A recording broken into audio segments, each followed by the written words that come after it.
के हैं और वहाँ का कोई और फेस्टिवल है नहीं। तो दिवाली वहाँ से लेकर पूरे देश में कैसे फैली? क्योंकि दिवाली के बहुत सारे नाम हैं और दिवाली जो चलता है फेस्टिवल बहुत आगे तक है, पर दिवाली का जिक्र नहीं मिलता। दिवाली का कहीं जिक्र मिलता है तो सिर्फ अशोक के 84,000 स्तूपों में मिलता है, जबकि 84,000 स्तूप जो एक साथ इनॉग्रेट किया है तो उनकी खुशी में 84,000 दिए जलाए गए और एक ही जगह से वो इनॉग्रेट हुए। आज भी जयपुर के किसी महल के अंदर 84,000 दिए जलाए जाते हैं उसी याद में, और 84,000 दिए जलाने का दिवाली का वहाँ से एक संकेत मिलता है। तो संभवतः हो सकता है कि अशोक ने फिर दोबारा से इसको आरंभ किया हो और वहाँ से दीपदान उत्सव या दीपोदान उत्सव करके चला हो। पर हमारे लोगों में अभी एक झगड़ा चल रहा है।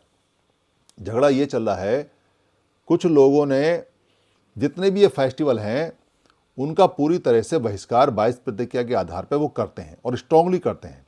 कुछ भिक्खु भी करते हैं, कुछ जानकार भी करते हैं, कुछ बुद्धिजीवी जो किताब पढ़ते हैं लिखते हैं वो भी करते हैं, और कुछ लोग, कुछ भिक्खु भी और कुछ बुद्धिजीवी भी कुछ इसका समर्थन भी करते हैं। जो समर्थन करते हैं वो अपने तर्क देते हैं, जो समर्थन नहीं करते, विरोध करते हैं, वो बाबा साहब की 22 प्रतिज्ञा और ये कहते हैं कि जी बताओ लिखा कहाँ है और दिखा कहाँ है, वो इस बात पे अड़े रहते हैं। तो लिखा हुआ दिखा हुआ तो बहुत सारा गायब हो चुका है, इसलिए लिखे हुए दिखे हुए को तो आप अगर उस पर अड़ग रहेंगे तो कोई आदमी अगर आपको गलत किताब लिख के दे दे तो क्या आप उसको मान लोगे? अगर आप लिखा हुआ ही मानते हो तो जो किताबें लिखी हुई हैं अभी 405 साल पहले, सारी किताबें जो आपकी मुसीबत की कहानी सब बताती हैं, जो आपको आडंबर में परंपरा में फंसाती हैं, तो क्या लिखी हुई किताबों को आप सच मान लोगे? क्या लिखा हुआ सच मान लोगे? इसलिए ये कहना कि लिखा हुआ है या नहीं है, हम उस पर नहीं जाते, क्योंकि बुद्ध ने भी ये बताया है कि जो सामने दिखाई देता है या जो किसी ने कहा या जो कहीं सुना या कहीं पढ़ा लिखा, उस पर यकीन करने की आवश्यकता नहीं है जब तक आप उसको तर्क पे ना कस लो। तो तर्क पे कस लेना चाहिए। तो तर्क पे कसने के लिए सिंपल सी बात यह है कि भारत के जो लोग हैं, जो लाखों करोड़ों की संख्या में हैं, अगर वो इस सारे फेस्टिवल को या अपने सभी फेस्टिवलों को मनाते हैं या उनको याद करते हैं, तो वो फेस्टिवल उनकी कल्चर का हिस्सा हैं या नहीं है। जिस देश में लोग रहते हैं उस देश के सारे फेस्टिवल उनकी संस्कृति का, उनकी कल्चर का हिस्सा हैं या नहीं है। जो लोग बाहर से आते हैं और जो संख्या में बहुत थोड़े होते हैं और जो याचक होते हैं और जो मांगने वाले होते हैं, वो सारे के सारे लोग क्या अपनी संस्कृति को फैला सकते हैं? क्या मना सकते हैं? ये सोचने वाली बात है कि अगर हम ये कहते हैं कि हर चीज़ हमारी है, भारत के अंदर सारी संपत्ति हमारी है, जमीन जायदाद हमारी है, स्तूप हमारे हैं, खेत खलियान हमारे हैं, नदी झरने पानी हमारा है, तो उत्सव किसके हैं? ये फेस्टिवल किसके हैं? फेस्टिवल अगर बदल गए हैं तो उनको ठीक कर लीजिए, और अगर ठीक नहीं कर सकते हैं तो और डेवलप कर लीजिए। पर सीधे सीधे आप नकार दोगे तो आप अपने हाथों से फेस्टिवल उठा के दूसरों को दे दोगे। उसका क्या होगा कि आपकी संस्कृति चली जाएगी। और अगर आप उसको देना भी चाहते हो, सारे मिलकर उसको छोड़ें तो अच्छा भी है। पर झगड़ा ये चल रहा है कि बहुत थोड़े से लोगों ने छोड़ा और बाकी लोग आज भी मनाते हैं, क्योंकि वो अपनी जड़ों को नहीं छोड़ पा रहे हैं, क्योंकि वो यहीं की संस्कृति है, यहीं के फेस्टिवल हैं। और सारे फेस्टिवल जितने भी हैं भारत के, वो सब कृषि प्रधान हैं। अधिकतर कृषि प्रधान सारे के सारे हैं, या जंगल प्रधान हैं, या जानवर प्रधान है, या नदी नाले प्रधान है, या समुद्र प्रधान है, या हवा प्रधान है, या बारिश प्रधान है, या जो धम्म सिखाया है वो प्रधान है। यहाँ व्यक्तियों के जो फेस्टिवल हैं वो नहीं होते हैं यहाँ किसी भी हालत में। तो ये बात को समझते हुए हमको तर्क लेना चाहिए कि फेस्टिवल हमारे हैं या नहीं हैं। सिर्फ इस बात से नकारना कि जी वहाँ ऐसा लिखा हुआ है या वहाँ ऐसा नहीं लिखा हुआ है, तो लिखा तो ये भी नहीं है कि भिक्खु संघ अलग अलग रहे, पर वो रहता है। भिक्खु संघ लिखा हुआ ये है कि भिक्खु संघ एक ही रहेगा, पर वो रहता नहीं है। लिखा हुआ तो कहीं ये भी नहीं है कि ये सारे संगठन जितने भी हैं महापुरुषों के नाम पे ये अलग अलग रहेंगे, पर ये रहते हैं। लिखा हुआ तो ये भी कहीं नहीं है कि जितने भी महापुरुषों के नाम पे जो बुद्धिजीवी बने हैं या बाबा साहब की कृपा से जिन लोगों को बुद्धि पाई है या पैसा पाया या बल पाया है, वो सब आपस में लड़ें, पर वो लड़ते हैं। वो कहाँ मानते हैं लिखी हुई बात? वो लिखा हुआ नहीं मानते। इसलिए ऐसा नहीं चलेगा कि महापुरुषों की एक बात जो लिखी हुई है उसे तो आप मानो ना, और जो बात नहीं लिखी है उसको आप कह दोगे तो लिखी नहीं है इसलिए हम नहीं मानते। तो तर्क पे आना पड़ेगा, और तर्क पे आने के लिए सबसे बेहतर जो प्लेटफॉर्म आज के समय है वो है समन संघ। समन संघ इसलिए है क्योंकि समन संघ के अंदर ओपन तर्क होता है, 2 घंटे 3 घंटे 4 घंटे डेली, संडे में तो पूरे दिन होता है। हर संगति में पूछते हैं कि बता तेरा प्रश्न क्या है। हर संगति में कहते हैं आओ आके पूछो कि आपका सवाल क्या है, जवाब मिलेगा, जरूर मिलेगा।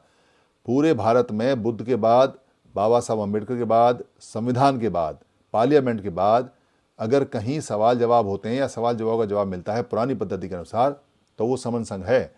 इसलिए समन संघ में कोई आडंबर, कोई अंधविश्वास, कोई परंपरा नहीं पनप पाती। और समन संघ तेजी से इसलिए स्ट्रांग होता जा रहा है क्योंकि हम हर कदम को बहुत मजबूती के साथ रख रहे हैं। इसलिए अगर आप जाओगे सभी चीज़ों में और आप जाके देखोगे कि ये जो फेस्टिवल है, ये जो फेस्टिवल आज का है धनतेरस, तो ये पाली का है, नाम इसका पाली का है। धान तो हम ही पैदा करने वाले थे, खेत तो हमारे थे, धान तो हमारा ही था, तो फेस्टिवल किसका है?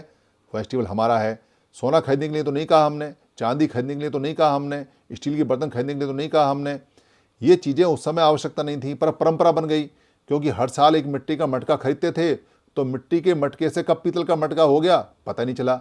जैसे आज के समय होता है कि कब हमारे पीतल के बर्तन से कुकर बदल गया हमको पता नहीं चला, तो आज हम कुकर लाते हैं खरीद के। उस समय हम स्टोरेज के लिए कोई ना कोई सामान लाते थे, तो स्टोरेज के लिए आज भी कुछ ना कुछ सामान लाते हैं। झाड़ू खरीदने की परंपरा आज भी है, साफ सफाई पर आज हम ये कह के लाते हैं कि हमको दिवाली पर साफ सफाई करनी है। अब साफ सफाई तो घरों में 24 घंटे रहती है, कोई दिवाली स्पेशल नहीं है। वैसे भी बताते हैं कि जिसके घर में दही धान है उसकी रोज़ दिवाली है, और जो निर्धन है जिसके पास दही धान नहीं है उसकी कोई दिवाली नहीं है, चाहे वो कुछ भी हम करते रहें।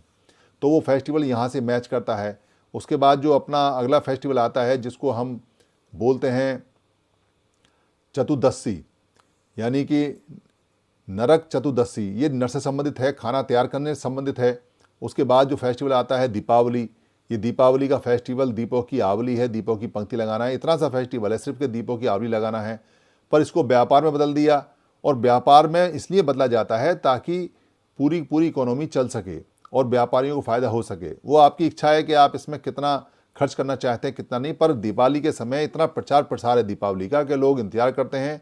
गवर्नमेंट स्पेशल बजट देती है, बोनस देती है ताकि दीपावली पर खूब मार्केट चले, क्योंकि जितना लोग खरीदेंगे खर्चेंगे गवर्नमेंट के पास उतना पैसा आता है, तो गवर्नमेंट भी उसमें चाहती है कि खूब लोग पैसा खर्च करें, तो एक्स्ट्रा पैसा देते हैं। इकोनॉमी घूमती है चारों तरफ, लोग उसमें सामान बनाते हैं, उनका बिकता है, लोगों के घर मकान साफ होते हैं, पुताई बुताई होती है, सबको काम मिलता है, तो देश की इकोनॉमी बढ़ती है।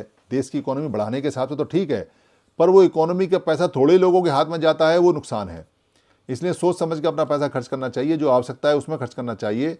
पटाखे वटाखे ये फालतू फंड में कि सिर्फ इसलिए कि दिवाली है 10-20 हज़ार हम उड़ा दें, उसकी आवश्यकता है नहीं। उसके बाद में फिर जो आता है वो गोवर्धन आता है, जिसमें गौतम धम्म वर्धन है, वो भी पाली का शब्द है। उसके बाद जो आता है वो भैया दूज आता है। भैया दूज का कहीं कोई सिद्धांत नहीं मिलता, पर भय दूर दस्सी जरूर मिलता है कि जिससे भय दूर होता है। और उसके बाद छठ आता है। इस तरह से बीच बीच में सारे फेस्टिवल चलते रहते हैं। आप आराम से सोचिए, आपको लाभ होता हो तो खूब फेस्टिवल मनाइए, आपको लाभ नहीं होता हो तो दूसरों के पटाखे देखिए और खुश हो जाइए, दूसरों की मिठाई खाइए और खुश हो जाइए, क्योंकि हम तर्कशील लोग हैं, बुद्धिवादी लोग हैं, बुद्धि से काम लेते हैं। जब धन नहीं है, जब धान नहीं है, जब चावल नहीं है, तो झाड़ू लेके करेंगे क्या और मिट्टी का मटका लेके करेंगे क्या? ये हमारा सिद्धांत है। हमें परंपराओं में नहीं जाना, हमें एक्चुअलिटी में जाना है कि एक्चुअल पोजीशन क्या है और क्या नहीं है, उसी के हिसाब से जाना है। और हमारा एक फेस्टिवल बहुत बड़ा आने वाला है 5 दिसंबर। 5 दिसंबर को आप खूब जम के उसको मनाइए, क्योंकि 5 दिसंबर को हमारा जो संघ चक्र प्रवर्तन डे है, यानी कि संघ चक्र पुनः प्रवर्तन डे, जो हमारा संघ दोबारा से निकल के आया है और ये चालू हुआ है, वो हमको धूमधाम से मिठाई के साथ, अच्छे कपड़ों के साथ, अच्छी तरह से मनाना चाहिए। वो हमारा फेस्टिवल है, पुराना फेस्टिवल है संघ का, पर हम भूल गए उसे, तो अब मनाना चाहिए। और 5 दिसंबर को दिन भी बहुत बढ़िया है, हर साल हम 5 दिसंबर को मनाएंगे। मेरे किसी वक्तव्य से, मेरी किसी बात से अगर किसी को कोई हानि हुई हो या कोई परेशानी हुई हो, तो मैं उससे और संघ से माफ़ी चाहता हूँ। संघ मुझे माफ़ करे, संघ मुझे माफ़ करे, संघ मुझे माफ़ करे। संघं नमामि, संघं नमामि, संघं नमामि। जय बिरसा, जय जय जय पेरियार।